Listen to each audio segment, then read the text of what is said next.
163. Another Solomon. At Taiyuan there lived a middle-aged woman with her widowed daughter-in-law. The former was on terms of too great intimacy with a notably bad character of the neighborhood, and the latter, who objected very strongly to this, did her best to keep the man from the house. The elder woman accordingly tried to send the other back to her family, but she would not go. And at length things came to such a pass that the mother-in-law actually went to the mandarin of the place and charged her daughter-in-law with the offense she herself was committing. When the mandarin inquired the name of the man concerned, she said she had only seen him in the dark and didn't know who he was, referring him for information to the accused. The latter, on being summoned, gave the man's name, but retorted the charge on her mother-in-law, and when the man was confronted with them, he promptly declared both their stories to be false. The mandarin, however, said there was a prima facie case against him and ordered him to be severely beaten, whereupon he confessed that it was the daughter-in-law whom he went to visit.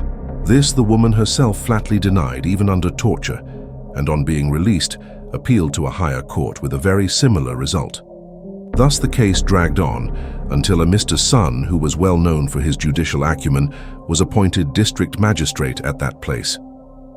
Calling the parties before him, he bade his lictors prepare stones and knives, at which they were much exercised in their minds, the severest tortures allowed by law being merely gyves and fetters. However, everything was got ready, and the next day Mr. Sun proceeded with his investigation. After hearing all that each one of the three had to say, he delivered the following judgment.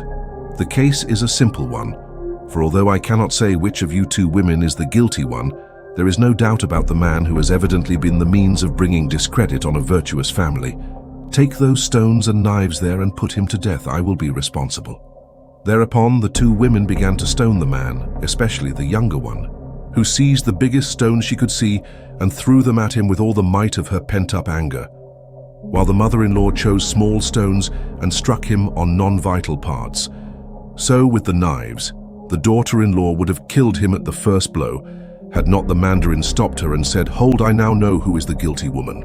The mother-in-law was then tortured until she confessed, and the case was thus terminated. Thanks for watching. Please like the video and subscribe to the channel for more excellent content.